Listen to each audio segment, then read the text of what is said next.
నమస్తే, నేను మీ Jyothi. Welcome to VMR logics. I'm dealing with current affairs. ఈ రోజు నుంచి ఎవ్రీ ఆల్టర్నేట్ డేస్లో మీ కరెంట్ అఫైర్స్ అనేవి VMR లాజిక్స్ ఛానల్ ద్వారా అప్డేట్ చేయడం జరుగుతుంది. సో కొత్తగా ఎవరైనా ఫాలో అయ్యే వాళ్ళు ఉంటే ఫాలో అవ్వండి, so that you can crack any exam with is of preparation. And ఇంకో గుడ్ న్యూస్ ఏంటంటే VMR లాజిక్స్లో VMR సార్ యొక్క అర్థమెటిక్ క్లాసెస్ అనేవి అప్డేట్ చేయడం జరుగుతుంది. అర్థమెటిక్ 2.4 పేరిట కొత్తగా ఇంతవరకు చూడని మోడల్స్, కొత్త మోడల్స్ అన్నీ కూడా మీకు అప్డేట్ చేసి ప్రతి ఒక్క కాన్సెప్ట్ని క్లీన్గా కవర్ చేయడం జరుగుతుంది. ఫర్ ఎగ్జాంపుల్, సింపుల్ ఇంట్రెస్ట్లో 60 క్వశ్చన్స్ ఉంటే ఇప్పుడు 180 క్వశ్చన్స్కి అది అప్డేట్ చేయడం జరిగింది. ఈజీ సింపుల్ లాజిక్స్లో ప్రతి ఒక్కరు షార్ట్ టైంలో క్రాక్ చేసే విధంగా, ప్రతి ఎగ్జామ్ని ఈజీగా క్రాక్ చేసే విధంగా ఇవ్వడం జరిగింది. సో ఆల్రెడీ చాలామందికి తెలిసే ఉంటుంది, తెలియని వాళ్ళకి ఇంకోసారి మీరు చెప్పండి, అండ్ తెలిసిన వాళ్ళు ఇంకా ఫాలో అవ్వండి. సో ఇవి మా ఆన్లైన్ అండ్ ఆఫ్లైన్ నంబర్స్. మీకు ఈ కోర్స్ గురించి కానీ అండ్ ఈ యొక్క కాన్సెప్ట్స్ గురించి దేని గురించి అయినా డౌట్ ఉంటే ఈ నంబర్స్ని మీరు కాంటాక్ట్ చేసి ఇన్ఫర్మేషన్ తెలుసుకోవచ్చు. అండ్ ఇప్పటి వరకు యూట్యూబ్ ఛానల్ ఎవరైనా సబ్స్క్రైబ్ చేసుకోకపోతే ఇప్పుడు సబ్స్క్రైబ్ చేసుకోండి. ఓకే, ఈరోజు మన కరెంట్ అఫైర్స్లో ఫస్ట్ టాపిక్ డిస్కస్ చేద్దాం. Recently NASA Magellan spacecraft captured images of Venus surface from different orbits, a few locations including those suspected to have volcanic activity. ఇక్కడ major event ఏంటి అంటే volcanic activity గురించి చూడాలి. అసలు concept ఏంటో చూద్దాం. First of all, NASA అంటే United states of అమెరికాకి సంబంధించిన స్పేస్ ఏజెన్సీ. ఫర్ ఎగ్జాంపుల్, ఇండియాకి ఎలా అయితే ఇస్రో అనే ఒక స్పేస్ ఏజెన్సీ ఉందో అలాగే అమెరికాకి సంబంధించిన స్పేస్ ఏజెన్సీ నాసా.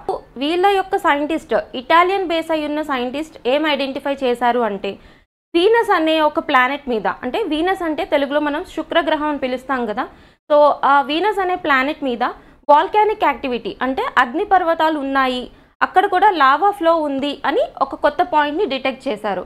అది ఎలా అంటే మెగలాన్ స్పేస్ క్రాఫ్ట్ చూడండి, ఇది important point. Magellan spacecraft అనేది నాసా వాళ్ళు వీనస్ని స్టడీ చేయడానికి పంపించిన ఫస్ట్ స్పేస్ క్రాఫ్ట్ అనమాట. ఓకే, అండ్ ఇక్కడ మనం వాళ్ళు ఏం అబ్జర్వ్ చేశారో చూద్దాం ఈ స్పేస్ క్రాఫ్ట్ ద్వారా. What are the observations made? A study looking into decades old radar images gave new evidence of having active volcanoes on Venus. A 2.2 square kilometer volcanic vent on Venus changed shape in 8 months, indicating volcanic activity. And it showed signs of drained lava, hinting at activity, and 8 months later, radar images indicated that the same vent had doubled in size. ఏం లేదు, nothing to complex. ఏంటంటే అక్కడ జరిగింది, ఈ volcanic activity ఉంది అని వాళ్ళకి ఎలా తెలిసింది అంటే ఈ యొక్క వాల్కానిజం యొక్క వెంట్ ఉంటుంది కదా, అంటే ఆ మౌంటైన్ యొక్క వెంట్ అంటే పైన ఉన్న ఓపెనింగ్ అనమాట. ఈ ఓపెనింగ్ దగ్గర వాల్కానిక్ యాక్టివిటీ ఉంది అని వాళ్ళు ఎలా డిసైడ్ చేశారు అంటే ఈ యొక్క ఓపెనింగ్ అనేది సైజ్ అనేది డబుల్ అయింది అంట. అంటే ఇప్పుడు ఫర్ ఎగ్జాంపుల్ 1 మీటర్ ఉండాల్సింది 2.2 మీటర్ అయింది అని వాళ్ళు చెప్తున్నారు. ఓకే, 2.2 స్క్వేర్ కిలోమీటర్ అయింది అని వాళ్ళు ఒక ఇండికేషన్ ఇచ్చారు. Next one, researchers in Italy have identified new lava flows confirming ongoing volcanic activity on the planet. Lava flows అంటే ఏంటి అంటే ఇప్పుడు మనం volcanic activity for example earth మీద చూద్దాం. మెకానిజం అందరికీ తెలుసు, జాగ్రఫీలో చాలా ఇంపార్టెంట్ మెకానిజం. అది ఏంటి అంటే ఎప్పుడైతే ఎర్త్ క్రస్ట్ లోపల మ్యాంటిల్ ఉంటుంది అండ్ ఇంకా లోపలికి కోర్ ఉంటుంది. అంటే for example interior of the earth అనే ఒక కాన్సెప్ట్ తీసుకుంటే అందులో ఎర్త్ని 3 పార్ట్స్గా డివైడ్ చేసి చూస్తాం మనం. అందులో ఫస్ట్ పార్ట్ వచ్చి ఎర్త్ క్రస్ట్ అని చెప్తాం, తర్వాత ఇంకా లోపలికి వెళ్ళే కొద్దీ సెకండ్ పార్ట్ మ్యాంటిల్ అని చెప్తాం, ఇంకొంచెం లోపలికి వెళ్తే థర్డ్ పార్ట్ కోర్ అని చెప్తాం. ఇందులో సెకండ్ పార్ట్ ఏదైతే ఉందో అంటే మ్యాంటిల్ ఏదైతే ఉందో ఆ మ్యాంటిల్ నుంచి మనకి మ్యాగ్మా అనేది ఎర్త్ యొక్క సర్ఫేస్ మీదకి ఫ్లో అవుతుంది.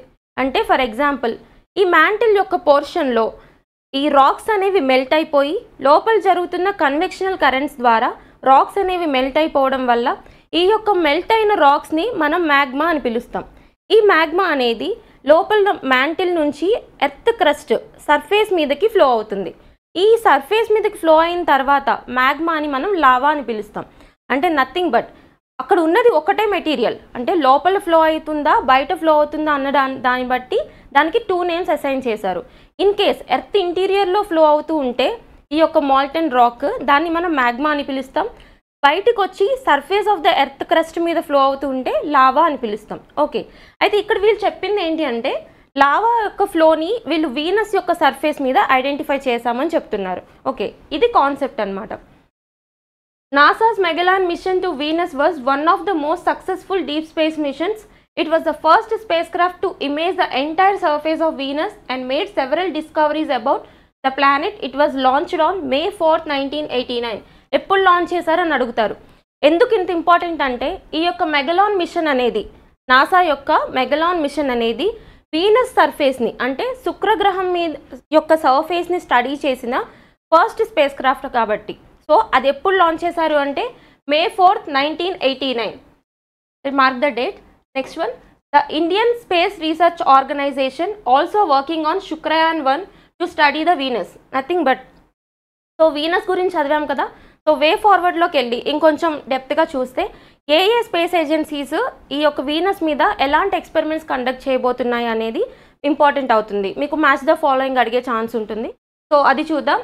ఇండియా వాళ్ళు అంటే నథింగ్ బట్ ఏంటి, ISRO, Indian Space Research Organisation ఉంది కదా.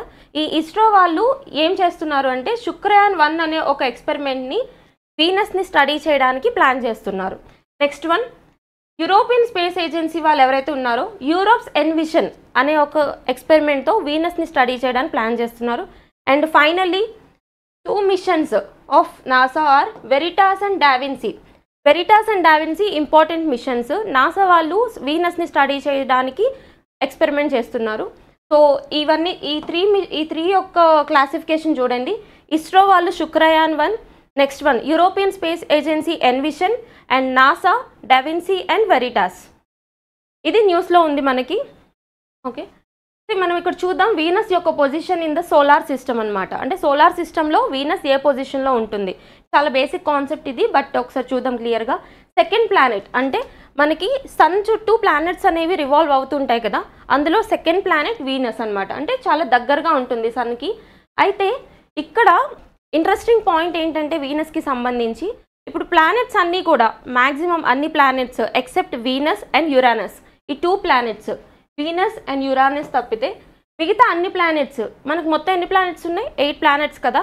అందులో మిగతా 6 ప్లానెట్స్ కూడా సన్ చుట్టూ ఫార్వర్డ్ డైరెక్షన్లో రొటేట్ అవుతూ ఉంటాయి. అంటే నథింగ్ బట్ సన్ చుట్టూ ఫార్వర్డ్ డైరెక్షన్లో రొటేట్ అవడం అంటే ఇప్పుడు ఆ యొక్క ప్లానెట్స్లో ఉన్న లివింగ్ బీయింగ్స్కి, అంటే ఫర్ ఎగ్జాంపుల్ ఎర్త్ తీసుకుందాం, ఎర్త్ కూడా సన్ చుట్టూ ఫార్వర్డ్ డైరెక్షన్లో రొటేట్ అవుతూ ఉంటుంది. సో మనకి సన్ రైజ్ అనేది ఈస్ట్లో జరుగుతుంది, సన్సెట్ అనేది వెస్ట్లో జరుగుతుంది. ఇది ఎప్పటికీ మారే విషయం కాదు. కానీ వీనస్ అండ్ యురానస్ని తీసుకుంటే ఇక్కడ ఒక పెక్యులర్ బిహేవియర్ ఉంది. ఏంటంటే ఇది సన్ చుట్టూ తిరిగే పొజిషన్ అనేది బ్యాక్వర్డ్ డైరెక్షన్లో స్పిన్ అవుతుంది అనమాట. అంటే ఫర్ ఎగ్జాంపుల్ ప్రతి ప్లానెట్ ఇట్లా ఫార్వర్డ్ డైరెక్షన్లో స్పిన్ అవుతూ ఉంటే వీనస్ అండ్ యురానస్ మాత్రం బ్యాక్వర్డ్ డైరెక్షన్లో సన్ చుట్టూ స్పిన్ అవుతూ ఉంటుంది. అలా స్పిన్ అవడం వల్ల ఏమవుతుంది అంటే వీనస్కి విత్ రెస్పెక్ట్ టు వీనస్ చూసుకుంటే అక్కడ సన్ రైజ్ అనేది మనకి వెస్ట్లో జరుగుతుంది, సన్సెట్ అనేది ఈస్ట్లో జరుగుతుంది. ఇది ఒక పెక్యులర్ పాయింట్ గుర్తుపెట్టుకోండి. సో ఇది సోలార్ సిస్టంలో వీనస్ యొక్క position. That's all about the first topic. And coming to the second topic, prime minister Modi leaves Kanyakumari after 45-hour long meditation at Vivekananda Rock memorial. ఈ కాన్సెప్ట్ ఏంటి అంటే prime minister or honourable prime minister Narendra Modi గారు కన్యాకుమారిలో ఉన్న Vivekananda rock మెమోరియల్లో meditation చేయడానికి వెళ్ళి అక్కడి నుంచి తిరుగు ప్రయాణం అయ్యారని ఒక ఆర్టికల్ కవర్ అయింది. అయితే ఇక్కడ ఈ మెడిటేషన్ ఇవన్నీ కాదు చూడాల్సింది, మనం ఇక్కడ చూడాల్సింది ఈ వివేకానంద రాక్ మెమోరియల్ గురించి. ఓకే, ఒకసారి అదేంటో స్టడీ చేద్దాం. About Vivekananda Rock Memorial, the Vivekananda Rock Memorial is situated on the rock in the sea. Location important, ఎక్కడ అని కన్యాకుమారి, తమిళనాడు, ఇండియా. తమిళనాడులో ఉన్న కన్యాకుమారిలో ఈ వివేకానంద రాక్ మెమోరియల్ ఉంది. ఇదేంటి అంటే మనకు తెలుసు కదా స్వామి వివేకానంద, ఆయన జ్ఞాపకార్థం దీన్ని బిల్డ్ చేశారు. అయితే చూడండి, this memorial was built in 1970లో బిల్డ్ చేశారు to honour Swami Vivekananda.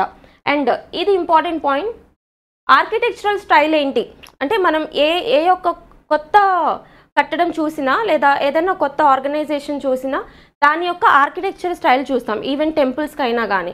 So ఇక్కడ వివేకానంద రాక్ మెమోరియల్ యొక్క ఆర్కిటెక్చర్ ఏంటో చూడండి. Indian rock cut and cathedral architecture. Cathedral అంటే నథింగ్ బట్ మీరు చూస్తుంటారు కదా ఎక్కువ చర్చెస్కి అట్లా ఉంటుంది క్యాథెడ్రల్ ఆర్కిటెక్చర్ అని చెప్పి. ఒకసారి చూడండి, సో ఈ యొక్క ఆర్కిటెక్చర్లో వివేకానంద రాక్ మెమోరియల్ ఉంటుంది. స్టేట్మెంట్స్ వైజ్ అడగడానికి ఛాన్స్ ఉంటుంది, జాగ్రత్తగా గుర్తుపెట్టుకోండి. అండ్ చూసారా, ఇది వివేకానంద రాక్ మెమోరియల్ కన్యాకుమారిలో ఉంటుంది. అంటే ఒక ఐలాండ్లో ఉంటుంది, కానీ అంటే నథింగ్ బట్ చుట్టూరు వాటర్ ఉంటాయి, సముద్రంలో ఉంటుందన్నమాట ఈ మెమోరియల్ అనేది. సో ఎప్పుడు బిల్డ్ చేశారు? 1970లో బిల్డ్ చేశారు. Okay, and coming to the next topic. ఇక్కడ ఇదేంటంటే ఎక్సర్సైజెస్ ఇన్ యూస్. అంటే డిఫెన్స్ వాళ్ళు మన కంట్రీ యొక్క డిఫెన్స్ వేరే కంట్రీ యొక్క డిఫెన్స్తో కలిసి మన అండ్ లేదు అంటే ఇన్నర్గా మన డిఫెన్స్ వాళ్ళతోని కలిసి ఎక్సర్సైజెస్ అనేవి చేస్తూ ఉంటారనమాట. అంటే nothing but Indian Air Force contingent arrives in US to participate in Red Flag 24 exercise. అంటే ఎక్సర్సైజెస్ ఇన్ యూస్ అంటే మనం ఎట్లా చదువుకోవాలి అంటే అసలు మెయిన్ ఆ కాన్సెప్ట్ ఏంటి అంటే మన డిఫెన్స్ సిస్టమ్ ఉంది కదా, అంటే air force, navy, military 3 wings ఉన్నాయి కదా. ఈ 3 వింగ్స్ వాళ్ళు ఏం చేస్తారు అంటే వేరే కంట్రీ యొక్క డిఫెన్స్తో కలిసి విన్యాసాలు చేస్తూ ఉంటారు, నథింగ్ బట్ ఎక్సర్సైజెస్ చేస్తూ ఉంటారు. Whether it may be other కంట్రీస్తో చేయొచ్చు, లేదా విత్ ఇన్ ఆర్ డిఫెన్స్లోనే మనం ఎక్సర్సైజెస్ చేసుకోవచ్చు. Just to show our power of defence system. అంటే మన డిఫెన్స్ సిస్టమ్ యొక్క పవర్ని చూపించడానికి చేసుకుంటారనమాట. ఓకే, అయితే ఇప్పుడు ఈ కాన్సెప్ట్ ఎందుకు వచ్చింది అంటే ఇప్పుడు న్యూస్లో ఎక్సర్సైజ్ రెడ్ ఫ్లాగ్ 24 అని ఒక ఎక్సర్సైజ్ న్యూస్లోకి వచ్చింది, దాని గురించి చూద్దాం. An Indian Air Force contingent recently arrived at the Eielson Air Force Base in Alaska to participate in the prestigious multinational exercise Red Flag 24. So exercises చూస్తున్నాం కాబట్టి మెయిన్గా మనం చూడాల్సింది అది ఏ వింగ్ చేస్తున్నారు, అంటే ఎయిర్ ఫోర్స్ చేస్తున్నారా, ఆర్మీ వాళ్ళు చేస్తున్నారా, నేవల్ ఫోర్స్ చేస్తున్నారా అని చూడాలి. సో ఈ పాయింట్ ఏం కవర్ అయింది అంటే మనకి ఇక్కడ చేస్తున్న ఎక్సర్సైజ్ అనేది ఇండియన్ ఎయిర్ ఫోర్స్ వాళ్ళు చేస్తున్నారు. Okay, next one about Red Flag. అసలు ఏంటి ఎక్సర్సైజ్, ఎవరెవరు చేస్తున్నారో చూద్దాం. It is a 2-week advanced aerial combat training exercise aimed at integrating air crew in multinational environment. ఈ పాయింట్ చూడండి, మల్టీనేషనల్ ఎన్వైర్న్మెంట్ అంటే ఇది ఏ 2 కంట్రీస్తో కలిసి చేస్తున్నది కాదు, బహుళ దేశాలన్నీ కలిసి చేస్తున్న ఒక విన్యాసం. అంటే నంబర్ ఆఫ్ కంట్రీస్ అనేవి ఇన్వాల్వ్ అయ్యాయి ఇందులో. మల్టీనేషనల్ అంటే అది మీనింగ్ అనమాట. Okay, next it is design to replicate a realistic and challenging environment bringing together air crew and equipment from different nations and services. Approximately 3,100 military service members are expected to fly. Okay, ఈ final point చూడండి. The Indian Air Force deployed Rafale fighter jets for Red Flag 24 exercise. అయితే ఈ యొక్క Indian Air Force అనేది ఏ fighter జెట్స్ని పంపించింది red flag ఎక్సర్సైజ్కి అని అడగొచ్చు. Rafale air క్రాఫ్ట్స్ని పంపించింది. రఫేల్ అంటే మనకు తెలుసు డిఫెన్స్ ఎక్విజిషన్స్ అనేవి మనం ఒక కాన్సెప్ట్ స్పెషల్గా చూస్తాం కదా, అంటే వేరే వేరే కంట్రీస్ నుంచి మనం బారో చేసుకున్న డిఫెన్స్ రిలేటెడ్ ఎక్విప్మెంట్ అనమాట. I mean defence related equipment అంతా బారో చేసుకుంటాం కదా అది. అయితే ఇక్కడ ఈ ఇండియన్ ఎయిర్ ఫోర్స్ అనేవి the Indian Air Force deployed Rafale fighter jets for the Red Flag 24 exercise. అయితే ఇక్కడ చూడాల్సిన పాయింట్ ఇది ఇంపార్టెంట్. ఇండియన్ ఎయిర్ ఫోర్స్ అనేది రఫేల్ ఫైటర్ జెట్స్ని ఎక్కడి నుంచి బారో చేసుకుంది అని అడుగుతారు. ఎక్కడి నుంచి బారో చేసుకుంది అంటే ఫ్రాన్స్కి సంబంధించిన దసాల్ట్ ఎయిర్ బేస్ నుంచి బారో చేసుకుంది.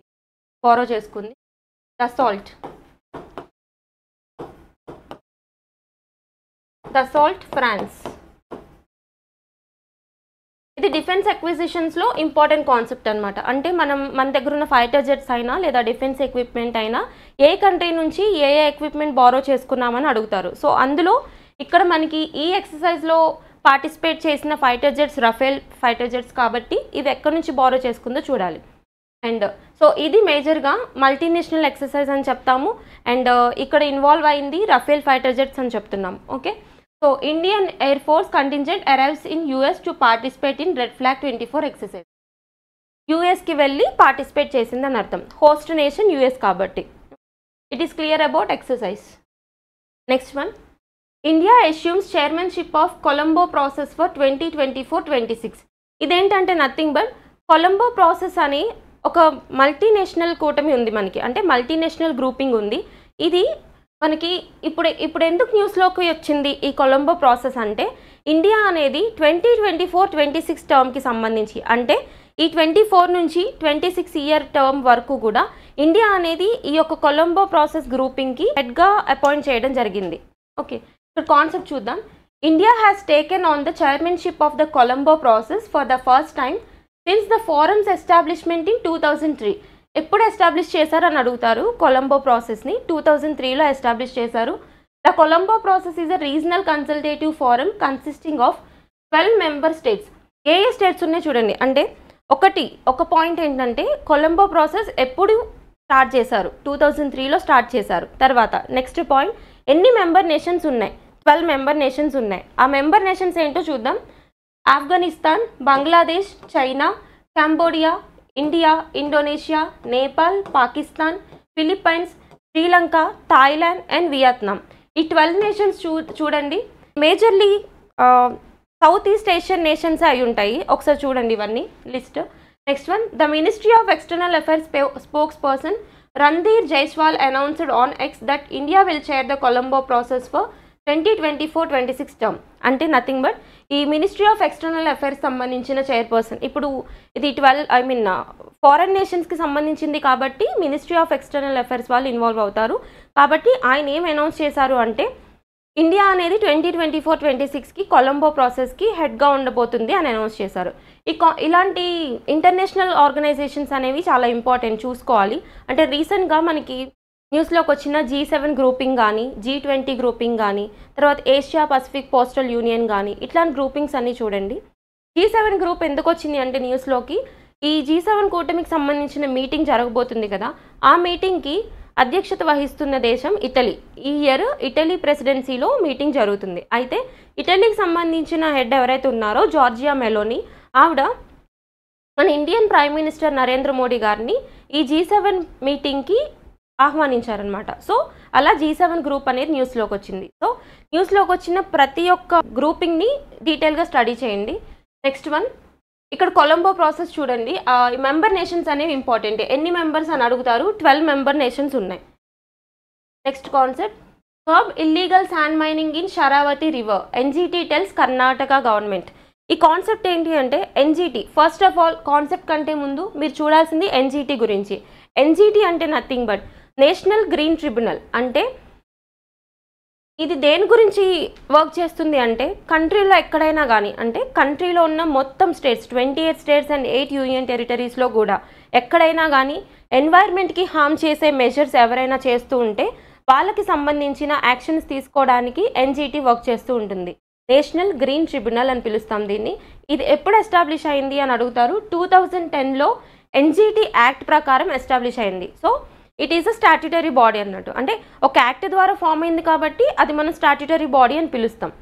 నెక్స్ట్, దీని హెడ్ క్వార్టర్స్ వచ్చేసి New Delhi. New Delhi is the head quarters for NGT. And ఇంకా 4 ప్లేసెస్లో దీని యొక్క ఆపరేషన్స్ అనేవి జరుగుతుంటాయి. ఆ 4 ప్లేసెస్ ఏంటో చూడండి, భోపాల్, పూణే, కోల్కతా, చెన్నై.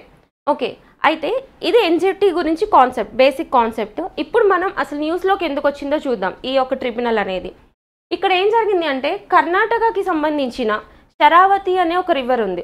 శరావతి రివర్ దగ్గర ఆ కోస్టల్ ఏరియాలో ఇల్లీగల్ శాండ్ మైనింగ్ జరుగుతుంది అని చెప్పి చాలా డిస్ప్యూట్స్ జరుగుతున్నాయి అన్నమాట. సో ఈ యొక్క శరావతి రివర్ దగ్గర ఇల్లీగల్ శాండ్ మైనింగ్ని అడ్డుకట్ట వేయమని చెప్పి ఈ NGT అనేది కర్ణాటక గవర్నమెంట్కి ఆర్డర్స్ పాస్ చేయడం జరిగింది. ఓకే, ఇది కాన్సెప్ట్. ఒకసారి చదువుదాం. ఇది NGT గురించి చూసాం కదా మనం. ఇప్పుడు the national green tribunal directed the state environment impact assessment authority and mines and geology department to halt illegal sand mining in the Sharavathi river coastal zone. The Sharavathi river in western Karnataka flows west to the Arabian sea. అంటే మీరు ఇక్కడ చూడాల్సింది ఈ Sharavathi river యొక్క draining water ఎటు side వెళ్తుంది అనేది చూడండి. అంటే మనకి ఇండియాలో వెస్ట్ ఫ్లోయింగ్ రివర్స్ అనేవి చాలా తక్కువ ఉంటాయి. నథింగ్ బట్ మేజర్గా మనం చూస్తే రివర్ సిస్టంలో నర్మదా, తపతి ఈ రివర్స్ మాత్రమే వెస్ట్ ఫ్లోయింగ్ రివర్స్. అంటే nothing but they drain their water in to the Arabian sea. మిగతా రివర్స్ అన్నీ కూడా వాటి వాటర్ని బే ఆఫ్ బెంగాల్లో డ్రైన్ చేస్తూ ఉంటాయి. కాబట్టి ఈ శరావతి రివర్ కూడా ఇంపార్టెంట్గా చూసుకోవాలి. ఎందుకంటే they drain their water in to the Arabian sea కాబట్టి, వెస్ట్ ఫ్లోయింగ్ రివర్ కాబట్టి. Next, it spans 128 kilometer and its basin covers 2985 square kilometers. The river forms Jog falls. కర్ణాటకలో జాగ్ ఫాల్స్ అనేవి మేజర్ టూరిస్ట్ అట్రాక్షన్ మనకు తెలుసు. ఈ జాగ్ ఫాల్స్ అనేవి ఏ river ద్వారా form అవుతాయని కూడా అడగొచ్చు. శరావతి రివర్ ద్వారా ఫామ్ అవుతాయి. And generates 40% of the Karnataka's hydro power with 7 dams and 5 tunnels. Okay, clear కదా.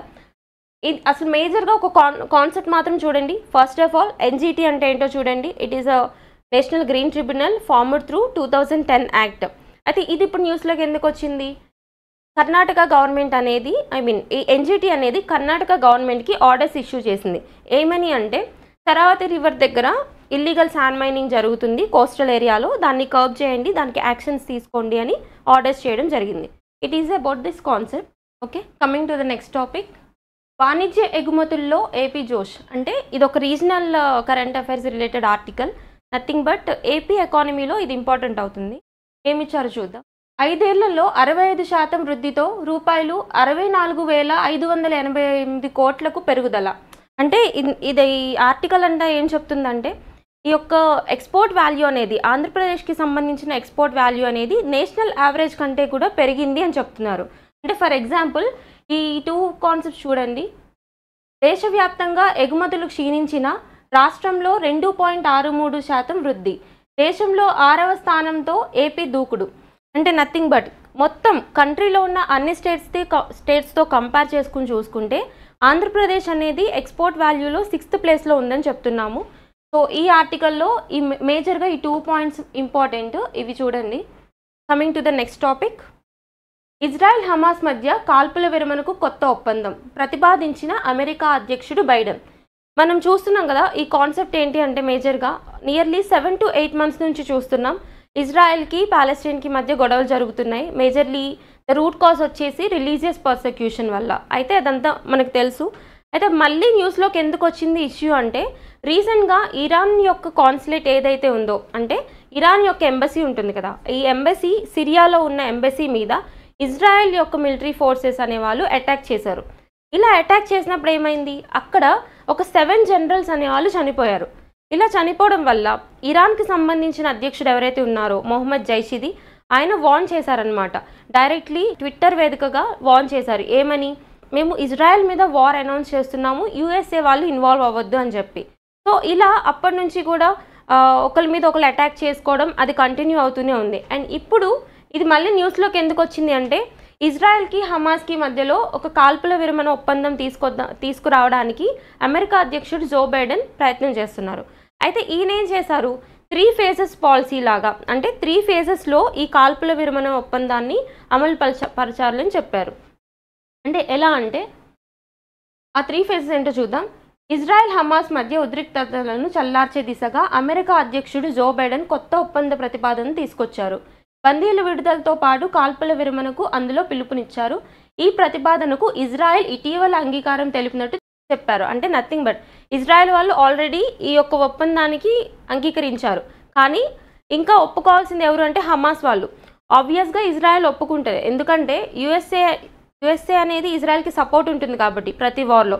సో హమాస్ కూడా దానికి ఆమోద ముద్ర వేయాలని కోరారు. బైడెన్ ప్రతిపాదించిన ఒప్పందంలో 3 దశలు ఉంటాయి. మొదటి దశ 6 వారాలు కొనసాగుతుంది. ఇందులో ఉభయ పక్షాలు పూర్తి స్థాయిలో కాల్పుల విరమణను పాటించాలి. గాజాలోని జనబహుళ్య ప్రాంతాల నుంచి ఇజ్రాయెల్ బలగాలు వెనుదిరగాలి. అంటే ఈ మొత్తం కాన్సెప్ట్లో ఏం చెప్తున్నారంటే 3 phases ఈ యొక్క కాల్పుల విరమణ ఒప్పందాన్ని అమలు పరచాలని చెప్తున్నారు. ఆ 3 phases కూడా ఏం చేస్తారు అంటే, ఒకటి, ఎవరైతే బందీలుగా ఉన్న సైనికులు, పిల్లలు, విమెన్ ఎవరైతే ఉంటారో వాళ్ళని విడుదల చేయాలి. అండ్ వేరే కంట్రీస్లో అంటే నథింగ్ బట్ ఇజ్రాయెల్లో పాలెస్టైన్లో ఉన్న సోల్జర్స్ అందరూ అక్కడి నుంచి వెనక్కి వచ్చేయాలి అని చెప్తున్నారు. ఇది మేజర్ కాన్సెప్ట్ అనమాట. సో చూడండి, బేసిక్గా సరే ఈ మ్యాప్లో చూద్దాం. ఇది ఇజ్రాయెల్ తీసుకుంటే ఎప్పుడైనా ఇట్లా ఇంటర్నేషనల్ ఇష్యూస్లో మనకి మ్యాప్ పాయింటింగ్ అనేది ఇంపార్టెంట్ అవుతుంది. అంటే సరౌండింగ్ కంట్రీస్ ఏంటి అని అడిగే ఛాన్స్ ఉంటుంది, అంటే బార్డరింగ్ నేషన్స్ అనమాట. సో మనం ఇక్కడ ఇజ్రాయెల్ తీసుకుంటే ఇజ్రాయెల్కి ఈ బార్డర్లో జోర్డాన్ ఉంటుంది, ఈజిప్ట్ ఉంటుంది, లెబనాన్ అండ్ సిరియా. చూసారు కదా, ఈ సిరియాలో ఉన్న ఇరాన్కి సంబంధించిన కాన్సులేట్ ఏదైతే ఉందో దీని మీద ఇజ్రాయెల్ వాళ్ళు అటాక్ చేయడం జరిగింది. అప్పటి నుంచి మళ్ళీ వార్ అనేది స్టార్ట్ అవ్వడం జరిగిందనమాట. ఓకే, ఇక్కడ గాజా స్ట్రిప్, వెస్ట్ బ్యాంక్ ఇవి పాలెస్టీనియన్ ఆక్యుపైడ్ ఏరియాస్ అనమాట. ఇది international issue. And coming to the next topic, BHEL science technology transfer agreement with BARC for 50 kW alkaline electrolyser system. ఇక్కడ ఇది మెమరాండమ్ ఆఫ్ అండర్స్టాండింగ్ అనమాట. ఎవరెవరికి మధ్యలో జరిగింది అంటే BHEL, Bharat heavy electronics limited అనే కంపెనీకి, and BARC is nothing but Baba atomic research centre. ఈ రెండింటికి మధ్య జరిగిన ఒక ఒప్పందం. దేనికోసము అంటే ఒక ఆల్కలైన్ ఎలక్ట్రోలైజర్ సిస్టమ్ని తయారు చేసి ఇవ్వడానికి BHELకి బార్క్కి మధ్య ఒక టెక్నాలజీ ట్రాన్స్ఫర్ అగ్రిమెంట్ అనేది జరిగింది. ఓకే, ఇందులో మనం చూడాల్సిన ఇంపార్టెంట్ కాన్సెప్ట్ ఏంటి అంటే ఈ రెండు ఆర్గనైజేషన్స్ ఉన్నాయి కదా, BHEL అండ్ బార్క్, ఈ రెండింటి గురించి చూద్దాం. సో ఫస్ట్ వన్ వచ్చేసి BHEL. It is a government approved the grant of Maharatna status to Bharat heavy electricals limited. అంటే నథింగ్ బట్ మనకి ఇండస్ట్రీస్ క్లాసిఫికేషన్ చూస్తాం కదా ఎకానమీలో, ఎవరు క్లాసిఫై చేస్తారు? మినిస్ట్రీ ఆఫ్ ఫైనాన్స్ వాళ్ళు క్లాసిఫై చేస్తారు. ఇక్కడ కన్ఫ్యూజ్ అవ్వద్దు. ఇండస్ట్రీస్ క్లాసిఫికేషన్ అంటే మనం ఏమనుకుంటాము అంటే మినిస్ట్రీ ఆఫ్ హెవీ ఇండస్ట్రీస్ అనుకుంటాం, కానీ ఇక్కడ ఇండస్ట్రీస్ని క్లాసిఫై చేసేది మినిస్ట్రీ ఆఫ్ ఫైనాన్స్ వాళ్ళు. ఎలా క్లాసిఫై చేస్తారు అంటే త్రీ కేటగిరీస్ కింద క్లాసిఫై చేస్తారు. ఫస్ట్ వన్ వచ్చి Maharatna companies, second one Navratna companies, and third one Miniratna companies. Miniratna కంపెనీస్లో కూడా కేటగిరీ 1, కేటగిరీ 2 కింద డివైడ్ చేసి చూస్తారు ఇండస్ట్రీస్ని. అయితే ఇప్పుడు ఈ BHEL కంపెనీ ఏదైతే ఉందో ఇది ఏ కేటగిరీ కిందకి వస్తుంది అని అడిగితే మహారత్న కంపెనీ అని చెప్పాలి. Okay, the grant of Maharatna status to BHEL. Next one BARC అంటే బాబా అటామిక్ రీసెర్చ్ సెంటర్. ఇది కూడా చూద్దాం. It is India's premier nuclear research establishment having its headquarters in Trombay, Mumbai, Maharashtra. Headquarters ముంబైలో ఉన్నాయి. Next one, it operates under the department of atomic energy which the prime minister of India directly oversees. And history వచ్చి చూస్తే మనకి nuclear ఎనర్జీకి సంబంధించి ఒక prominent person ఉన్నారు ఇండియాలో. ఎవరు? హోమీ జహంగీర్ బాబా, హోమీ జే బాబా అని వినే ఉంటారు. సో ఆయన యొక్క కాంట్రిబ్యూషన్తోనే న్యూక్లియర్ ఎనర్జీ అనేది ఇంత సక్సెస్ఫుల్గా మనం ఇప్పటికీ కూడా రన్ చేయగలుగుతున్నాం. హిస్టరీ చూద్దాం. Homi Jehangir Bhabha conceived the nuclear programme in India. Bhabha established the Tata Institute of Fundamental Research in 1945. TIFR అని చెప్పి మనం వింటాం కదా, అది 1945లో ఈ హోమీ జే బాబా కాంట్రిబ్యూషన్ వల్ల ఎస్టాబ్లిష్ చేయడం జరిగింది. Next one, to intensify the effort to exploit nuclear energy for the benefit of the nation, Dr. Baba established the Atomic Energy Establishment, Trombay, in January 1954 for a multidisciplinary research program essential for the ambitious nuclear program of India. Okay, ఇది important point. After the demise of Baba in 1966, AEET was renamed Baba Atomic Research Center. AEET అంటే ఇక్కడ చూసాం కదా, atomic energy establishment. ఈ యొక్క atomic energy establishment అనేది 1966లో మనకి బాబా atomic research centre కింద రీనేమ్ చేయడం జరిగింది. ఇది మొత్తం చూస్తే హిస్టరీ అనమాట. సో ఇక్కడ మనం గుర్తుపెట్టుకోవాల్సిన పాయింట్, BHELకి తర్వాత బాబా అటామిక్ రీసెర్చ్ సెంటర్కి టెక్నాలజీ ట్రాన్స్ఫర్ అగ్రిమెంట్ జరిగింది. అయితే ఇక్కడ BHEL అనేది ఏ కేటగిరీ కిందకు వస్తుంది? మహారత్న స్టేటస్ కేటగిరీకి వస్తుంది.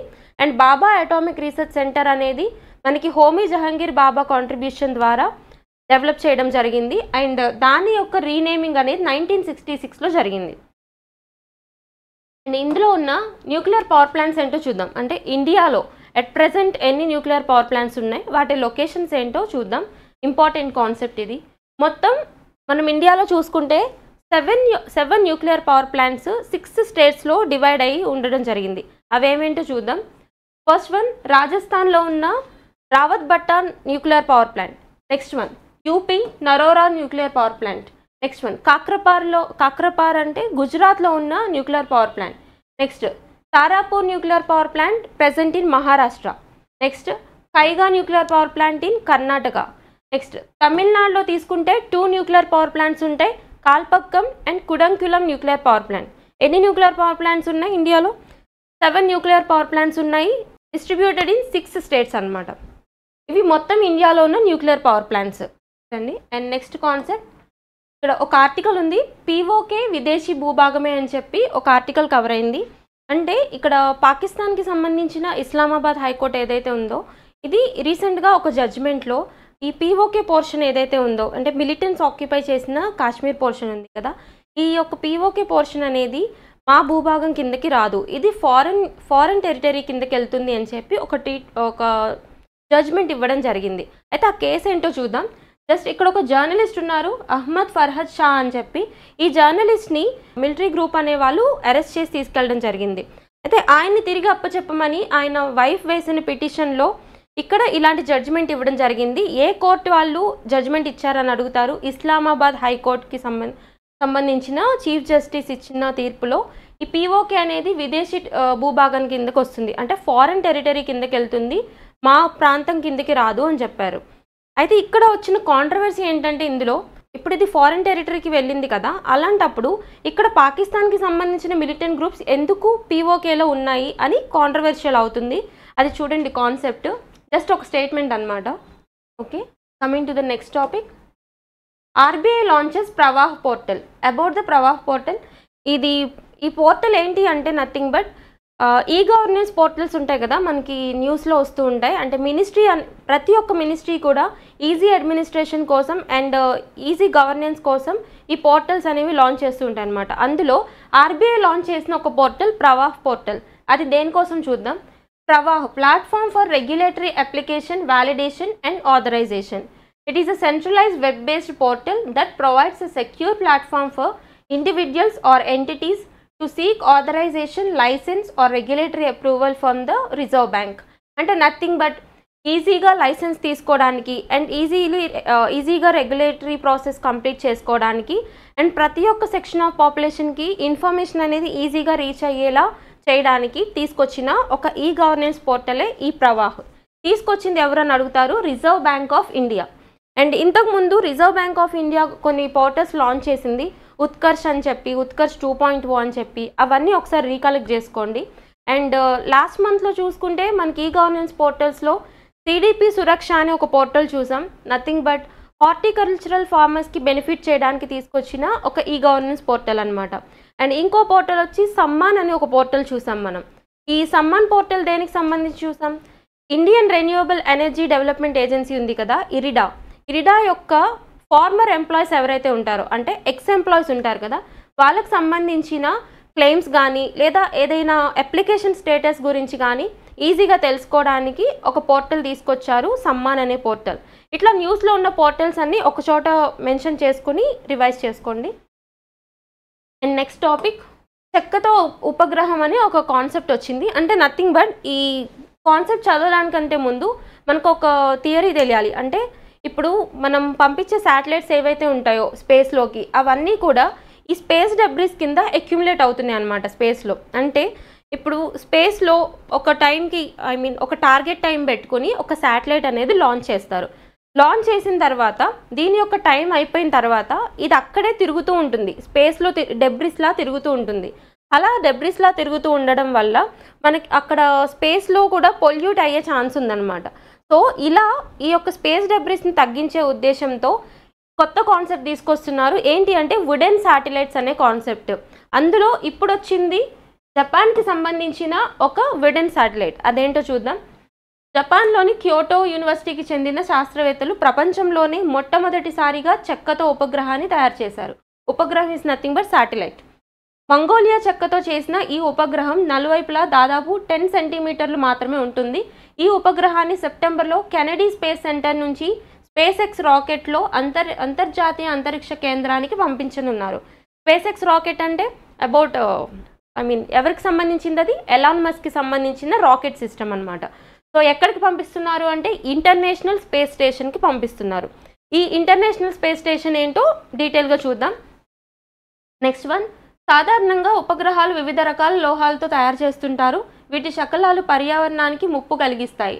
ఈ నేపథ్యంలో సుమిటోమో ఫారెస్ట్రీ అనే సంస్థ, ఏ సంస్థ చూడండి, సుమిటోమో ఫారెస్ట్రీ అనే సంస్థ సహకారంతో కలపతో ఉపగ్రహం తయారు చేసినట్టు శాస్త్రవేత్తలు తెలిపారు. ఇందులో చూడాల్సిన పాయింట్స్ ఏంటంటే wooden satellite made by Japan అని చెప్పాలి. అండ్ ఇంకో పాయింట్ వచ్చి ఆ వుడ్ ఏంటి అంటే మంగోలియా వుడ్ అనమాట, మంగోలియాకి చెందిన వుడ్తో తయారు చేశారు.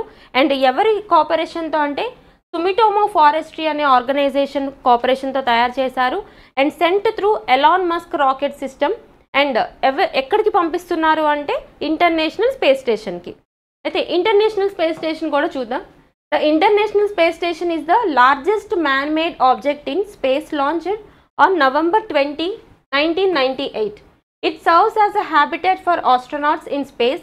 Since 2011, the ISS has been continuously inhabited. అంటే 1998లో ఎస్టాబ్లిష్ చేశారు. ఇది ఎక్కడ ఉంటుంది ఇంటర్నేషనల్ స్పేస్ స్టేషన్ అంటే స్పేస్లో ఫ్లోట్ అవుతూ ఉంటుందన్నమాట. అయితే ఎవరెవరు ఏ స్పేస్ ఏజెన్సీస్ కలిపి ఇంటర్నేషనల్ స్పేస్ స్టేషన్ని తయారు చేశారో చూద్దాం. Participating states. ISS is a collaborative project of the united స్టేట్స్కి సంబంధించిన నాసా అండ్ రష్యాకి సంబంధించిన రాస్కాస్మోస్, యూరోప్కి సంబంధించిన యూరోపియన్ స్పేస్ ఏజెన్సీ అండ్ జపాన్కి సంబంధించిన జాక్సా అండ్ కెనడాకి సంబంధించిన Canadian space agency. Nothing but 5 కంట్రీస్కి సంబంధించిన స్పేస్ ఏజెన్సీస్ అనేవి ఇందులో ఇన్వాల్వ్ అయి ఉన్నాయి. ఇందులో ఇస్రో ఉందా అంటే లేదు, జాగ్రత్తగా చూసుకోవాలి. ఇంటర్నేషనల్ స్పేస్ స్టేషన్కి సంబంధించిన ఎస్టాబ్లిష్మెంట్ స్టేట్స్లో ఇస్రో లేదు. ఓకే, మిగతా 5 స్పేస్ ఏజెన్సీస్ ఏమేమి ఉన్నాయి అంటే నాసా ఉంది, రాస్కాస్మోస్, ESA, జాక్సా అండ్ CSA. ఈ 5 స్పేస్ ఏజెన్సీస్ చూడండి. And next one, the international space station is in orbit about 400 kilometres above the earth. అంటే ఎర్త్ నుంచి కరెక్ట్గా 400 కిలోమీటర్స్ పైకి ఇంటర్నేషనల్ స్పేస్ స్టేషన్ అనేది ఆర్బిట్ చేస్తూ ఉంటుందన్నమాట. అండ్ ఇక్కడ మీరు చూడాల్సిన ఇంకో కాన్సెప్ట్ ఏంటి అంటే ఇంటర్నేషనల్ స్పేస్ స్టేషన్ అనేది ఏ అట్మాస్ఫిరిక్ లేయర్లో లొకేట్ అయి ఉంది అని అడుగుతారు. అంటే మనం చూస్తాం కదా, అట్మాస్ఫిరిక్ లేయర్స్ అనేవి ఉంటాయి. Troposphere, stratosphere, mesosphere, thermosphere, exosphere. అందులో ఏ లేయర్లో ఉంటుందని అడుగుతారు. బాగా గుర్తుపెట్టుకోండి, ISS లొకేటెడ్ ఇన్ థర్మోస్ఫియర్.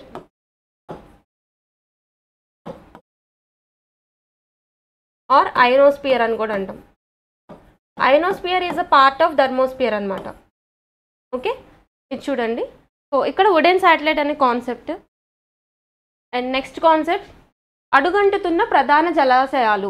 అంటే ఇక్కడ మనం చూడాల్సిన కాన్సెప్ట్ ఏంటి అంటే ఈ వాటర్ బాడీస్ ఉంటాయి కదా, అంటే కంట్రీలో ఉన్న వాటర్ బాడీస్ అన్నీ కూడా చాలా వరకు ఇంకిపోతున్నాయని చెప్తున్నారు. అంటే వాటి కెపాసిటీకి తగ్గ వాటర్ వాటిలో ఉండట్లేదంట. అంటే ఇక్కడ వచ్చిన కాన్సెప్ట్ ఏంటంటే మొత్తం కంట్రీలో 150 వాటర్ బాడీస్ ఉన్నాయి. అంటే 150 వాటర్ బాడీస్ కంట్రీ మొత్తంలో లొకేట్ అయి ఉన్నాయి.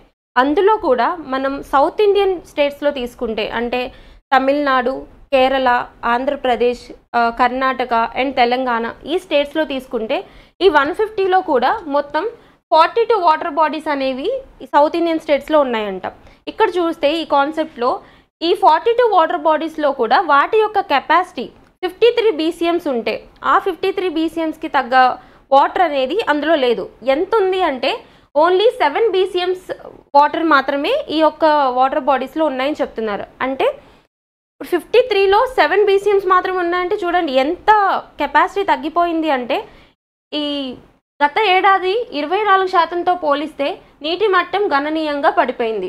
ఈ కాన్సెప్ట్ ఏంటి అంటే వాటర్ బాడీస్ అనేవి తగ్గిపోతున్నాయని చెప్తున్నారు. ఓకే, ఈ కాన్సెప్ట్ చూడండి, అడుగంటుతున్న జలాశయాలు అని చెప్పి అంటే వాటర్ కెపాసిటీ అనేది వాటర్ బాడీస్లో తగ్గిపోతుంది అని కాన్సెప్ట్ అనమాట. జస్ట్ ఈ యొక్క లాస్ట్ పాయింట్ చూసుకోండి, సౌత్ ఇండియన్ స్టేట్స్లో ఎంత కెపాసిటీ ఉండాల్సింది ఎంతకు తగ్గిపోయింది అంటే సరిపోతుంది. And next concept, malaria species mosquito species from Asia pose growing risk to Africa's anti malaria efforts. అంటే మనకు తెలుసు కదా మలేరియా దేనివల్ల వస్తుంది, మస్కిటో అనే ఒక వెక్టర్ ద్వారా మనకి ప్లాస్మోడియం అనే ఒక ప్రోటోజోవన్ ద్వారా సోకుతుంది. అంటే మనం మిస్నామర్ ఏంటి అంటే మస్కిటో డైరెక్ట్గా మస్కిటో వల్లే మలేరియా వస్తుంది అనుకుంటాం. మనం మస్కిటో అనేది ఒక వెక్టర్ మాత్రమే. అంటే ఆ ప్లాస్మోడియంని తీసుకొచ్చే అంటే మలేరియా కాజేటివ్ ఏజెంట్ ఏదైతే ఉందో plasmodium vivax or plasmodium falciparum అని పిలుస్తాం అనమాట. సో ఈ యొక్క ప్లాస్మోడియంని తీసుకొచ్చే ఒక వెక్టర్ అంటే మన సైంటిఫిక్ లాంగ్వేజ్లో ఒక వెహికల్ లాంటిది అనమాట. ఆ వెహికల్ ఏంటి అంటే మస్కిటో. ఇక్కడ ఆఫ్రికాలో ఇప్పుడు ఎక్కువగా మలేరియాని తీసుకొస్తున్న ఆ యొక్క వెక్టార్ ఏంటి అంటే ఎనాఫిలస్ స్టిఫెన్సీ అనే ఒక మస్కిటో. సో ఇది స్పీషీస్ ఇన్ న్యూస్ కింద ఇంపార్టెంట్ కాన్సెప్ట్. రీసెంట్గా ఎనాఫిలస్ స్టిఫెన్సీ అనే ఒక మస్కిటో ద్వారా ఏ ఒక్క కాంటినెంట్లో ఎక్కువగా మలేరియా అనేది ఎఫెక్ట్ అవుతుంది అంటే మనం చెప్పాల్సింది ఆఫ్రికన్ కాంటినెంట్లో అని చెప్పాలి. ఇది చూడండి ఒకసారి, ప్లాస్మోడియం ఫాల్సిపారం, ప్లాస్మోడియం వైవాక్స్. ఇప్పుడు ప్లాస్మోడియం వైవాక్స్ అంటే నార్మల్ మలేరియా కాజ్ చేస్తుంది అనమాట. అండ్ ప్లాస్మోడియం ఫాల్సిపారంకి వచ్చేపాటికి బ్రెయిన్ మలేరియా విన్నారు కదా, బ్రెయిన్ మలేరియా అనేది ఈ యొక్క ప్లాస్మోడియం ఫాల్సిపారం వల్ల వస్తుంది. ఇది చూసుకోండి ఒకసారి. అండ్ నెక్స్ట్ కాన్సెప్ట్, GST వసూళ్లు 1.73 lakhs క్రోర్స్, అంటే నథింగ్ బట్ జిఎస్టీ కలెక్షన్స్ అనేవి ఎంత ఉంది అని చెప్తున్నాము. ఇక్కడ మీరు చూడాల్సిన కాన్సెప్ట్, ఇది ఇండివిజువల్గా చూస్తే ఎక్కువగానే కనిపిస్తుంది, బట్ కంపారిటివ్లీ చెప్తున్నారు వీళ్ళు. అంటే మనకి జిఎస్టీ ఇంప్లిమెంట్ అయినప్పటి నుంచి, ఎప్పుడు ఇంప్లిమెంట్ అయింది జిఎస్టీ? 2017 జూలై 1 జిఎస్టీ డే అని చెప్తాం కదా, అప్పటి నుంచి ఇంప్లిమెంట్ అయింది కదా. సో జిఎస్టీ ఇంప్లిమెంట్ అయినప్పటి నుంచి కూడా ఇప్పటి వరకు హైయెస్ట్ కలెక్షన్స్ ఎప్పుడు వచ్చాయంటే ఏప్రిల్ మంత్ 2024లో హైయెస్ట్ కలెక్షన్స్ రికార్డ్ అయ్యాయి. ఎంత కలెక్ట్ అయ్యాయి అంటే 2.10 lakh crores కలెక్ట్ అయ్యాయి. ఎప్పుడు? 2024 ఏప్రిల్లో. And next one, second highest వచ్చేసి 2023 ఏప్రిల్లో కలెక్ట్ అయ్యాయి. ఎంత అంటే 1.87 lakh crores. ఎప్పుడు? 2023 ఏప్రిల్లో. ఓకే ఇట్లా ఫస్ట్ హైయెస్ట్ కలెక్షన్స్ వచ్చేసి 2.10 lakh crores ఉంది, అండ్ సెకండ్ హైయెస్ట్ కలెక్షన్స్ వచ్చి 1.87 lakh crores రికార్డ్ అవ్వడం జరిగింది. అండ్ ఇప్పుడు ఇక్కడ వచ్చిన ఆర్టికల్ ఏంటి అంటే, జిఎస్టీ కలెక్షన్స్ ఏవైతే ఉన్నాయో ఇంతకుముందు ప్రీవియస్ ఏప్రిల్ మంత్లో తీసుకుంటే 2.10 lakh crores వచ్చిన జిఎస్టీ కలెక్షన్స్ ఈ మంత్లో మే నెలలో చూసుకుంటే తగ్గిపోయాయని చెప్తున్నారు. అండ్ కంపారిటివ్లీ రీజనల్గా తెలంగాణలో ఆంధ్రప్రదేశ్లో ఎలా ఉందో చెప్తున్నారు. అంటే నేషనల్ యావరేజ్తో పోల్చుకుంటే ఏపీ తెలంగాణలో జిఎస్టీ కలెక్షన్స్ ఎక్కువే ఉన్నాయని చెప్తున్నారు. ఇది ఒక ఆర్టికల్ జిఎస్టీ గురించి. అండ్ జిఎస్టీ యొక్క బేసిక్ పాయింట్స్ తెలుసు కదా, మనకి 2016 జిఎస్టీ యాక్ట్ ద్వారా 2017 జూలై 1 నుంచి జిఎస్టీ అనేది ఇంప్లిమెంటేషన్లోకి వచ్చింది. అండ్ పాలిటీ ప్రకారం మనం చూసుకుంటే article 279A tells about GST council అనమాట. అది ఏ అమెండ్మెంట్ ద్వారా యాడ్ చేశారు? 101 కాన్స్టిట్యూషనల్ అమెండ్మెంట్ ద్వారా ఈ యొక్క జిఎస్టీ కౌన్సిల్ అనేది 279A ఆర్టికల్ ద్వారా యాడ్ చేయడం జరిగింది. అండ్ నెక్స్ట్ పాయింట్, భారత్కు 100 టన్నుల బంగారం, అంటే నథింగ్ బట్ ఇది దేనికి సంబంధించింది అంటే, బ్రిటన్ నుంచి ఒక 100 tons ఆఫ్ గోల్డ్ని ఆర్బీఐ అనేది ఇండియాకి ఇంపోర్ట్ చేసుకుందనమాట. అయితే ఇక్కడ మనం చూడాల్సిన మెయిన్ కాన్సెప్ట్ ఏంటి అంటే, 1991 ఎకనామిక్ రిఫార్మ్స్ గురించి చూసుకోవాలి. ఎకానమీలో ఇంపార్టెంట్ కాన్సెప్ట్. ఈ 1991లో ఏం జరిగింది అంటే, బ్యాలెన్స్ ఆఫ్ పేమెంట్ క్రైసిస్ వచ్చింది. అంటే అప్పుడు ఫారిన్ ఎక్స్చేంజ్ రిజర్వ్స్ ఉన్నాయి కదా, ఫారిన్ ఎక్స్చేంజ్ రిజర్వ్స్ అసలు మనకి ఎందుకు యూజ్ అవుతాయి? ఏదైనా కంట్రీ నుంచి మనం ఇంపోర్ట్స్ చేసుకోవడానికి ఫారిన్ ఎక్స్చేంజ్ కరెన్సీలో, అంటే ఫారిన్ కరెన్సీలో పే చేయాల్సిన అవసరం ఉంటుంది. ఇండియన్ కరెన్సీ యాక్సెప్ట్ అవ్వదు. అలాంటప్పుడు మనకి ఫారిన్ ఎక్స్చేంజ్ రిజర్వ్స్ అనేవి యూజ్ అవుతాయి.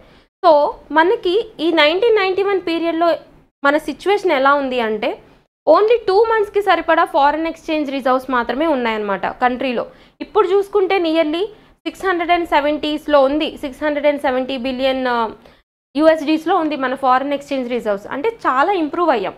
అయితే ఇలా ఇంప్రూవ్ అవడానికి రీజన్ ఏంటి అంటే, 1991లో ఉన్న ఎకనామిక్ రిఫార్మ్స్, అంటే LPG reforms, liberalisation, privatisation, globalisation. అంటే ఏం చేశారు అప్పుడు? ఇంతకుముందు అసలు అంత ఎకనామిక్ క్రైసిస్ రావడానికి రీజన్ ఏంటి అంటే, మనకి లైసెన్స్ రాజ్ సిస్టమ్ అని ఒకటి ఉందన్నమాట. అంటే దాని ద్వారా లైసెన్సింగ్ ప్రాసెస్ అనేది చాలా డిఫికల్ట్ చేశారు. అలా డిఫికల్ట్ చేయడం వల్ల ఏం జరిగింది అంటే, అందరూ కూడా ఇండస్ట్రియల్ సెక్టర్ని ఎక్కువగా ఎంకరేజ్ చేయలేదన్నమాట. అంటే ఇన్ని లైసెన్సెస్ తీసుకోవాలి కదా అని ఇండస్ట్రియల్ సెక్టర్ని ఎంకరేజ్ చేయలేదు. అలా ఎంకరేజ్ చేయకపోవడం వల్ల మన యొక్క ఎకానమీ అనేది చాలా పడిపోవడం వల్ల 1991లో మనకి బ్యాలెన్స్ ఆఫ్ పేమెంట్ క్రైసిస్ వచ్చింది. అప్పుడు ఎల్పిజి రిఫార్మ్స్ని తీసుకొచ్చింది ఎవరు అంటే, మన్మోహన్ సింగ్ గారు అండ్ పివి నరసింహారావు గారు. పివి నరసింహారావు గారు అప్పుడు మన prime minister, and Manmohan Singh was the finance minister of India. So వీళ్ళిద్దరూ కలిసి రావ్ సింగ్ మోడల్ అని చెప్పి ఎల్పిజి రిఫార్మ్స్ని తీసుకొచ్చారు. ఇలా తీసుకురావడం వల్ల ఈ లైసెన్స్ రాజ్ సిస్టమ్ ఏదైతే ఉందో దాన్ని అబాలిష్ చేశారు అండ్ ప్రైవేటైజ్ చేశారు. ఎక్కువగా ఇండస్ట్రీస్ని, అంటే గవర్నమెంట్ కంట్రోల్లో ఉన్న ఇండస్ట్రీస్ని ఎక్కువగా ప్రైవేటైజ్ చేశారనమాట. ఫర్ ఎగ్జాంపుల్, అప్పట్లో గవర్నమెంట్ కంట్రోల్లో 17 ఇండస్ట్రీస్ ఉంటే ఆ 17లో ఓన్లీ 2 ఇండస్ట్రీస్ మాత్రం గవర్నమెంట్ కంట్రోల్లో ఉంచుకొని మిగతా ఉన్న అన్ని ఇండస్ట్రీస్ని కూడా ప్రైవేట్కి ఇచ్చేశారు. అంటే ఎవరైనా ఈజీగా అందులో ఇన్వెస్ట్మెంట్ పెట్టుకోవచ్చు వితౌట్ లైసెన్సింగ్ అనమాట. లైసెన్సింగ్ లేకుండా జస్ట్ రిజిస్ట్రేషన్ చేసుకుని ఇన్వెస్ట్మెంట్ చేసుకోవచ్చు అని చెప్పి మనకి ఎల్పిజి రిఫార్మ్స్ తీసుకురావడం జరిగింది.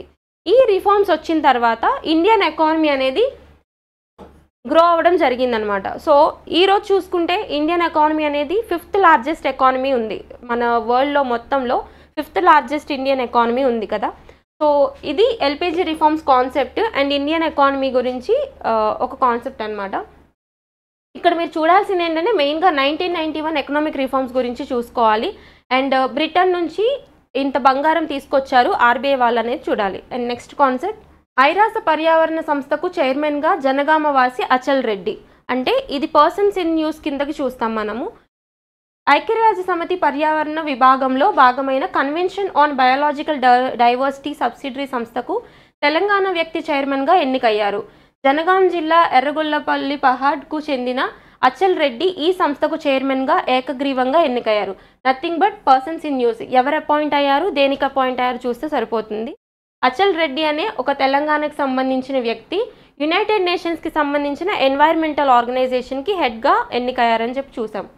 అండ్ నెక్స్ట్ కాన్సెప్ట్, 2 to 3% తగ్గిన పోలింగ్. ఇది దేనికి సంబంధించింది అంటే మనం జనరల్ ఎలక్షన్స్ చూసాం కదా, లోక్సభ ఎలక్షన్స్. మొన్న జరిగిన లోక్సభ ఎలక్షన్స్ ఎన్నోవి అంటే 18th లోక్సభ ఎలక్షన్స్. అయితే ఇక్కడ కంపారిటివ్గా ఏం చెప్తున్నారు అంటే మనకి 16th and 17th లోక్సభతో కంపేర్ చేసుకుని చూసుకుంటే 18th లోక్సభ యొక్క పోలింగ్ పర్సంటేజ్ అనేది తగ్గింది అని చెప్తున్నారు. ఎంత తగ్గిందో చూద్దాం. గత 2 లోక్సభ ఎన్నికల్లో 2014 ఎలక్షన్స్ అంటే నథింగ్ బట్ మనకి ఎన్నోది ఇది 16th Lok Sabha elections. 16th Lok Sabha ఎలక్షన్స్లో 66.44% ఉంటే 17th లోక్సభ ఎలక్షన్స్ ఆఫ్ 2019లో 67.4%గా నమోదైందంట. ఏంటి పోలింగ్ పర్సంటేజ్ లోక్సభ ఎలక్షన్స్కి. అయితే ఇప్పుడు జరిగిన 2024 Lok Sabha elections 18th Lok Sabha elections. ఈ 18th లోక్సభ ఎలక్షన్స్లో మొత్తం 64.98%గా మనకి రికార్డ్ అయింది. అంటే కంపారిటివ్గా చూడండి, ఈ రెండింటితో కంపేర్ చేసుకుంటే అంటే 2014 and 19 లోక్సభ ఎలక్షన్స్తో కంపేర్ చేసుకుంటే ఇప్పుడు జరిగిన ఎలక్షన్స్లో 64.98% అంటే తగ్గింది. సో ఇక్కడ పోలింగ్ పర్సంటేజ్ తగ్గింది అని ఒక ఆర్టికల్ వచ్చింది, ఇది చూడండి. అండ్ దీనికి రిలేటెడ్గా మనం ఎలక్షన్ కమిషన్ ఆఫ్ ఇండియా గురించి చూడాలి. అంటే ఇది ఏ పార్ట్లో ఉంటుంది కాన్స్టిట్యూషన్లో? 15th part of Indian constitution, articles 324 to 329. ఇందులో particularly election commission of India గురించి చెప్పే ఆర్టికల్ 324. ఓకే, ఇది లోక్సభకి సంబంధించిన ఎలక్షన్స్ పోలింగ్ పర్సంటేజ్ సంబంధించిన ఒక ఆర్టికల్. అండ్ నెక్స్ట్ ఆర్టికల్ 2024-25లో పంచదార ఉత్పత్తి 30 million tons అని చెప్పి ఒక ఆర్టికల్ వచ్చింది. ఇదేంటంటే నథింగ్ బట్ షుగర్ యొక్క ప్రొడక్షన్ అనేది తగ్గిపోయిందంట. దానివల్ల ఎక్స్పోర్ట్ వాల్యూ అనేది తగ్గిపోతుంది. అంటే ఎక్కడైనా కానీ ఏ ఒక్క గూడైనా కానీ ప్రొడక్షన్ వాల్యూ తగ్గిపోతే దాని యొక్క ఎక్స్పోర్ట్ అనేది తగ్గిస్తాము. ఎందుకు? డొమెస్టిక్ యూసేజ్ కోసం తగ్గిపోతుంది కాబట్టి. ఫర్ ఎగ్జాంపుల్ మనకి లాస్ట్ ఇయర్లో అట్లా చూసుకుంటే వీటి యొక్క ఎక్స్పోర్ట్ అంటే గోధుమల ఎక్స్పోర్ట్ అనేది శాంక్షన్స్ వేయడం జరిగింది. ఎందుకంటే అప్పుడు గోధుమల యొక్క ప్రొడక్షన్ ఇండియాలో తగ్గిపోయింది కాబట్టి ఫారెన్ ఎక్స్పోర్ట్కి తగ్గించేశారనమాట. సో ఈ కాన్సెప్ట్ చూడండి. ఈ ఏడాది అక్టోబర్ నుంచి ప్రారంభమయ్యే 24-25 సీజన్లో దేశీయంగా పంచదార ఉత్పత్తి ఓన్లీ 30 million tonsకే పరిమితం కావచ్చని సంబంధిత వర్గాలు అంచనా వేస్తున్నాయి. చెరుకు పంట విస్తీర్ణం పంచదార ఉత్పత్తిని మదింపు చేశాక మన దేశం నుంచి చక్కెర ఎగుమతులపై ప్రభుత్వం నిర్ణయం తీసుకుంటుంది. ప్రస్తుత 2023-24 సీజన్లో చక్కెర ఉత్పత్తి ఇప్పటి వరకు 31.5 million tonsగా నమోదైంది. సెప్టెంబర్లో ముగిసే ఈ సీజన్లో ఉత్పత్తి 31.8 million టన్నులుగా నమోదయ్యే అవకాశం ఉందని తెలుస్తుంది. నథింగ్ బట్ ఈ మొత్తం ఆర్టికల్లో చెప్పేది ఏంటంటే షుగర్ ప్రొడక్షన్ అనేది 30 million tonsకే పరిమితం అయ్యే అవకాశం ఉంది. దానివల్ల ఎక్స్పోర్ట్ వాల్యూ అనేది తగ్గిపోతుంది. అంటే మనం డొమెస్టిక్ యూసేజ్ అనేది సరిగ్గా చేసుకోవాలి కాబట్టి, డొమెస్టిక్ పర్పస్ కోసం యూటిలైజ్ చేసుకోవాలి కాబట్టి ఎక్స్పోర్ట్స్ అనేవి తగ్గించేస్తున్నారు. And next one, Himalayan serow. ఇది స్పీషీస్ ఇన్ న్యూస్ కిందకి important. Recently Himalayan serow was seen for the first time in the central region of Nameri national park and tiger reserve. Nameri national park అంటే ఎక్కడుందంటే ఇది మనకి అస్సాంలో ఉంది. సో ఇక్కడ first time ఒక హిమాలయన్ సెరో అనే ఒక స్పీషీస్ అనేది ఐడెంటిఫై చేయడం జరిగింది. అదేంటో చూద్దాం. It resembles a cross between a goat, a donkey, a cow and a Pig. 4 animals తీసుకుంటే 4 యానిమల్స్కి క్రాస్ చేసినట్టు ఉండే ఒక యానిమల్ హిమాలయన్ సిరో అనమాట. ఇది ఎట్లా ఉంటుందో చూద్దాం ఒకసారి. ఓకే, చూసారా, గోట్, డాంకీ ఇట్లా ఒక 4 యానిమల్స్ కలిపి ఉన్నట్టు ఉంటుంది. చూడండి జాగ్రత్తగా. And next one, there are several species of seros and all of them are found in Asia and distribution. These are typically found at altitudes between 2000 meters and 4000 meters, and ఇది important point. They are known to be found in eastern, central, western Himalayas but not in the trans-Himalayan region. ఏ Himalayan రీజన్స్లో ఉంటాయని అడుగుతారు. Eastern హిమాలయస్లో ఉంటాయి and western హిమాలయస్లో ఉంటాయి, తర్వాత central హిమాలయస్లో కూడా ఉంటాయి. బట్ అప్పర్ పోర్షన్ ఏదైతే ఉందో హిమాలయస్లో ఉన్న ట్రాన్స్ హిమాలయస్ ఉంటుంది కదా, అంటే ఫర్ ఎగ్జాంపుల్ హిమాద్రి హిమాలయస్ ఉంటాయి కదా, హిమాద్రి కంటే పైన మనకి ట్రాన్స్ హిమాలయన్ రీజన్ ఉంటుంది. అక్కడ ఈ యొక్క హిమాలయన్ సెరో అనేది ఉండవు. ఇది major important point. And next concept, ఇది స్పీషీస్ కింద న్యూస్ కింద ఇంపార్టెంట్. నిమ్హాన్స్ అంటే మనకి కంట్రీలో మెంటల్ హెల్త్కి సంబంధించి అంటే సైకలాజికల్ ఇష్యూస్ గురించి స్టడీ చేసే ఒక ఆర్గనైజేషన్ అనమాట. NIMHANS backs the Nelson Mandela award for health promotion for 2024 by the WHO. ఇక్కడ ఏంటి అంటే ఇది అవార్డ్కి సంబంధించిన న్యూస్ అనమాట. అంటే నిమ్హాన్స్కి WHO వాళ్ళు ప్రెస్టీజియస్గా ఇచ్చే నెల్సన్ మండేలా అవార్డ్ అనేది ఇవ్వడం జరిగింది. అయితే అదేంటో చూద్దాం. The world health organization has conferred the national institute of mental health and neuro sciences Bengaluru, the country's premier mental health institution with the Nelson Mandela award for health promotion for 2024. ఈ Nelson Mandela award అనేది ఎవరు ఇస్తారు? WHO వాళ్ళు ఇస్తున్నారు. దేనికోసం అంటే మొత్తం వరల్డ్లో ఏ ఆర్గనైజేషన్ అయినా లేదంటే ఏదైనా ఎవరైనా ఒక ఇండివిజువల్ అయినా కానీ ఇలా హెల్త్ ప్రమోషన్ యాక్టివిటీస్ ఎక్కువగా చేస్తున్న వాళ్ళకి WHO అనేది నెల్సన్ మండేలా అవార్డు ఇవ్వడం జరుగుతుంది. అయితే ఈ ఇయర్కి గాను 2024 ఇయర్కి గాను ఎవరికి ఇచ్చారు అంటే నిమ్హాన్స్కి ఇచ్చారు. అబ్రివేషన్ చూడండి, national institute of mental health and neuro sciences. Headquarters ఎక్కడ? బెంగళూరులో ఉన్నాయి. And the Nelson Mandela award for health promotion established by WHO in 2019లో ఎస్టాబ్లిష్ చేశారు. అప్పటి నుంచి ఎవ్రీ ఇయర్ ఇస్తున్నారు. Recognizes individuals, institutions, governmental and non governmental organizations that have demonstrated remarkable contributions to health promotion. And ఇక్కడ WHO అనేది ఎప్పుడు establish అయిందని అడుగుతారు. 7th ఏప్రిల్ 1948లో ఎస్టాబ్లిష్ అయింది. హెడ్ క్వార్టర్స్ వచ్చి జెనీవా, స్విట్జర్లాండ్. సో ఇందులో మనం చూడాల్సినవి ఏంటి అంటే ఒకటి నిమ్హాన్స్ గురించి చూడాలి, బెంగళూరు హెడ్ క్వార్టర్స్గా ఉంది. తర్వాత నెల్సన్ మండేలా అవార్డు అనేది ఎప్పటి నుంచి ఇస్తున్నారు, ఎవరిస్తున్నారో చూడాలి. ఎప్పటి నుంచి ఇస్తున్నారు? 2019 నుంచి ఇస్తున్నారు by WHO. Next concept, persons in news. Telugu సంతతి బాలుడికి స్పెల్లింగ్ బీ ట్రోఫీ. ఇదేంటంటే నథింగ్ బట్ ఇతను బృహత్ సోమ అనే ఒక 12 ఇయర్స్ చైల్డ్ అనమాట. ఇతను ఇండో అమెరికన్ అంటే ఇండియన్ ఆరిజిన్ ఉన్న ఒక అమెరికన్ పర్సన్. ఇతనికి స్పెల్లింగ్ బీ ట్రోఫీ అనేది ఇవ్వడం జరిగింది. అతని పేరు బృహత్ సోమ. అండ్ వాళ్ళు తను బేసిక్ వచ్చేసి తెలంగాణలో ఉన్న నల్గొండ డిస్ట్రిక్ట్కి చెందిన పర్సన్ అనమాట. అది settled in USA. And next concept, national asset reconstruction company limited. ఇదేంటి అంటే బ్యాడ్ బ్యాంక్ అంటాం కదా మనం, అంటే బ్యాంక్స్ నుంచి లోన్స్ తీసుకుని కట్టకుండా ఉండే వాళ్ళని వాళ్ళ దగ్గర నుంచి వసూలు చేసే ఒక కంపెనీ అనమాట. అదేంటి ఇప్పుడు ఇది న్యూస్లోకి ఎందుకు వచ్చిందో చూద్దాం. P. Santosh takes the helm as MD and CEO of NARCL. అంటే నేషనల్ అసెట్ రీకన్స్ట్రక్షన్ కంపెనీ లిమిటెడ్కి కొత్త CMDగా ఎవరు అపాయింట్ అయ్యారని అడుగుతారు. P. సంతోష్. ఇది పర్సన్స్ ఇన్ న్యూస్ కిందకి ఇంపార్టెంట్ కాన్సెప్ట్ అని. And next one, Dinesh Karthik. మనకు తెలుసు కదా, హీఈస్ అ క్రికెటర్.